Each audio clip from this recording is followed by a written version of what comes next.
Oke, baik, terima kasih. Assalamualaikum warahmatullahi wabarakatuh. Perkenalkan, nama saya Joko Waluyo tepatnya. Tempat tinggal di Desa Sukoharjo 1, Kecamatan Sukoharjo, Kabupaten Pringsewu. Untuk saat ini mungkin usaha yang saya geluti tentang budidaya ternak kambing. Untuk saat ini lebih ke budidaya ternak kambing perah, Mas.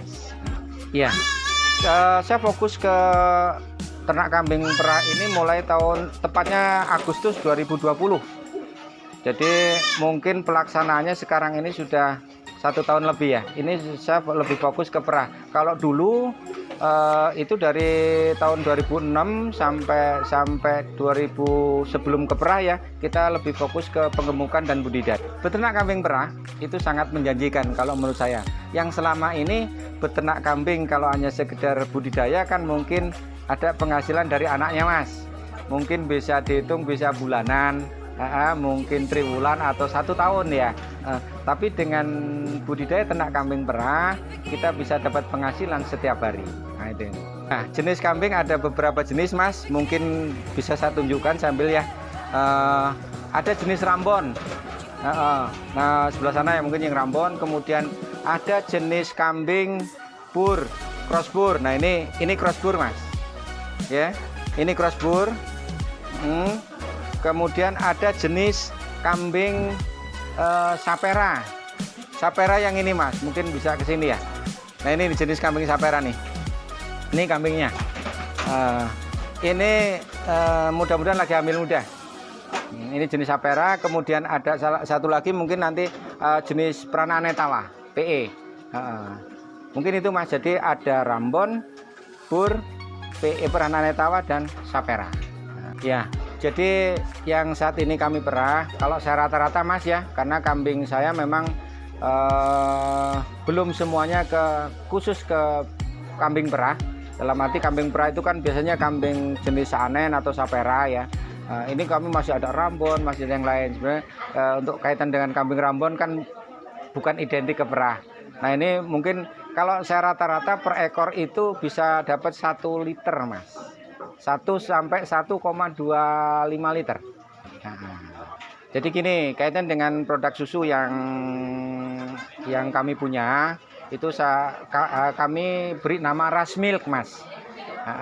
Alhamdulillah untuk saat ini kaitan dengan perizinan dari BPOM sudah kami kantongi, kemudian NKV-nya juga sudah kami kantongi, tinggal mungkin nanti dari izin halal, Mas, karena untuk perizinan halal harus punya izin BPOM. Nah, kaitan dengan pemasaran untuk saat ini masih mungkin mayoritas untuk warga Pringsewu. Untuk warga Pringsewu aja masih kurang, Mas. Pernah sampai mungkin ke Kalimantan pernah, cuman sifatnya bukan untuk dipasarkan di sana, hanya dibawa oleh teman ke Kalimantan, kemudian ke Palembang, ke Bandar Lampung, seperti itu.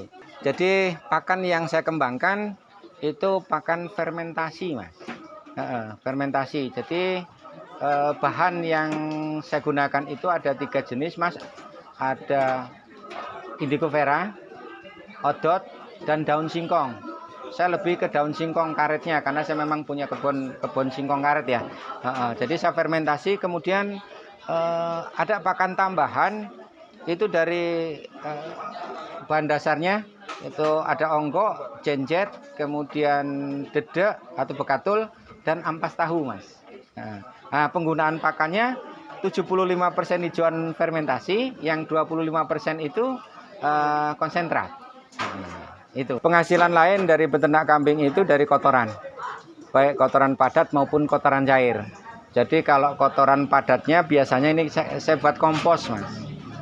Saya olah jadi kompos, kemudian nanti saya jual atau saya gunakan sendiri. Nah, hanya untuk saat ini kadang kami nggak sempat ngompos, Mas. Jadi masih belum kami kompos, sudah ada teman yang harus yang minta atau yang beli kan gitu loh. Itu kemudian kalau untuk urinnya kami proses, kami ada kandang-kandang anunya itu tempat olah urin, pengolahan urin. Ya intinya kita olah urin itu menjadi pupuk cair. Menjadi pupuk cair sehingga apa yang bisa digunakan oleh ya untuk saya sendiri pribadi, kemudian untuk teman-teman peternak yang lain. Mungkin seperti itu, Mas. Untuk perkawinan ya, untuk perkawinan kami menggunakan kawin alami, jadi menggunakan pacek. Itu kemudian mungkin nanti pajaknya ada di sana ya. Untuk kaitannya dengan pemberian pakan, kami 2 hari sekali, sehari 2 kali, pagi sama sore. Waktunya kalau pagi sekitar jam 7, nanti sore sekitar jam 4 atau jam 5. Mungkin seperti itu. Kondisi untuk kesehatan ternak ya, kalau kondisi kambing ini bisa kami tangani sendiri, ya kami tangani, dalam arti mungkin yang sifatnya ringan ya. Tapi kalau memang harus melibatkan tenaga medis di peternakan, kami juga punya sebagai binaan dari puskeswan. Di situ ada dokter hewan Johan, kemudian ada mantrinya atau petugasnya yaitu Mas Brian dan Mas Topik. Itu. Kaitan dengan pengobatan, misalkan kambing sakit memang kami pisahkan, Mas. Itu. Kemudian kaitan dengan mungkin untuk menjaga kesehatan seperti vaksin. Kalau vaksin kami memang belum pernah vaksin ya, dalam arti paling obat cacing atau mungkin vitamin, Mas. Vitamin dan obat cacing paling gitu. Kalau misalkan ada kambing-kambing yang sudah kondisinya nggak sehat, paling kami ngundang dari tenaga medis, dokter Johan tadi. Mungkin itu. Kaitan dengan recording yang secara baik dan benar mungkin belum kami laksanakan. Hanya mungkin kami menggunakan recording ala-ala biasa saja, Mas, dalam arti mungkin kami catat nanti dengan umur ternak, kemudian perkawinannya tanggal berapa, kan gitu, kaitan dengan perkawinan, kemudian ini mungkin laktasi keberapa dan lain sebagainya. Mungkin itu, jadi kami belum recording secara bagus, secara baik. Nah, yang jelas kami hanya ya mungkin itu hanya tahu lah ini anaknya dari si A, ini anak dari si B gitu, supaya tidak terjadi inbreeding ya atau perkawinan silang. Nah, ini jenis kambing sapera ya. Jenis kambing sapera yang mungkin dari ambingnya mungkin bisa kelihatan, Mas, dari ambingnya. Jadi dia lebih gede dan lain sebagainya. Mungkin kalau dari postur tubuhnya juga kan dari bulunya bagus, Mas, sehat yang jelas ya.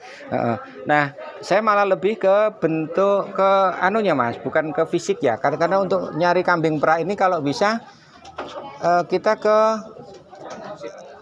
genetiknya. Dalam arti kita harus tahu indukannya yang mana, recordingnya, indukannya yang mana, kemudian pejantannya yang mana, Mas. Biasanya dia nurun dengan induknya. Kalau induknya bagus, penghasil susunya bagus, rata-rata turunannya akan bagus. Ini induknya, Mas, ini keluar 3 liter. Yang ini, Pak ya? Ini induknya tapi. Nah, ini baru laktasi 1. Laktasi 1 dia sudah keluar 1,8 sampai 2 liter ini. Ini. Biasanya kan nanti laktasi 2 dia naik, laktasi 3 dia naik lagi. Paling maksimal di laktasi 3 dia. Jadi dari secara silsilahnya lah ya, Mas, itu harus kita perhatikan memang. Jadi bukan hanya sekedar kambing sapera misalkan. Sapera juga memang rata-rata produksinya bagus, tapi juga ada sapera yang produksinya juga jelek kan gitu loh. Jadi gini, sekarang kita berhitung saja lah, Mas. Saya kambing 1 aja lah, nggak usah kambing banyak. Sampai banyak ya. Kita berhitungin kambing 1. Kambing 1 sehari keluar 1 liter saja, Mas. Keluar 1 liter. Kemudian dalam 1 hari dia paling maksimal dia habis pakan 10.000, Mas. Kalau 1 liter di harga dijual 40.000, mungkin kita dapat keuntungan 30.000 ini sehari, Mas. Nah, kalau sebulan 30 hari berarti berapa itu? 30.000 3 juta ya. 1 juta ya. 1 bulan ya. 1 bulan. kemudian ya kalau belum anaknya dan lain sebagainya, dan belum anaknya. Artinya apa? Ya kalau dalam 1 bulan kambing satu, keuntungan kita 1 juta tadi ya, 1 juta, ini anaknya bonus Mas. Kita nggak berhitung anaknya nih, tadi hanya berhitung susunya aja, kan itu. Itu kurang lebih kalau perhitungannya seperti itu. Ini kambing satu, karena peternak kita kan juga belum, atau tidak semua kambingnya sama dalam produksi perahnya kan gitu loh. Ada yang punya 5 ekor, ada yang punya 10 ekor. Yang lebih banyak ya otomatis akan menghasilkan lebih banyak. Nah, mungkin itu. Sebenarnya banyak Mas penyakit kembung. Kenapa kok bisa kembung? Nah, ini faktor pakan ya. Nah, kalau nanti pakan kita sudah pakan olahan, pakan fermentasi, insya Allah Mas, 80% akan menghilangkan atau meminimalisir terjadinya kembung. Kalau pakannya kita pakan olahan. Karena penyebab kembung itu dari pakan hijauan segar. Gitu loh. Nah, mungkin ini ya, kalau ciri-ciri kembung mungkin ya mungkin bentuknya seperti ini Mas, agak gendut ya.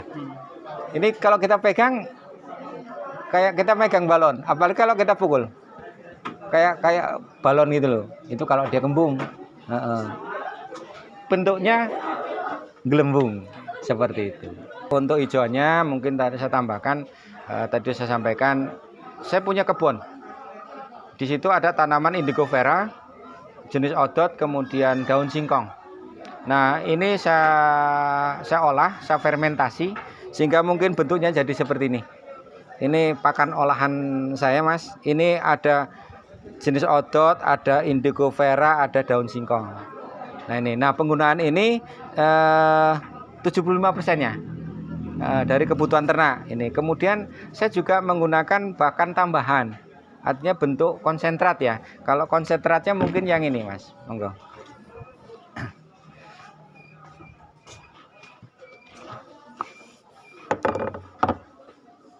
Nah ini konsentrat saya, dalam arti ini perpaduan antara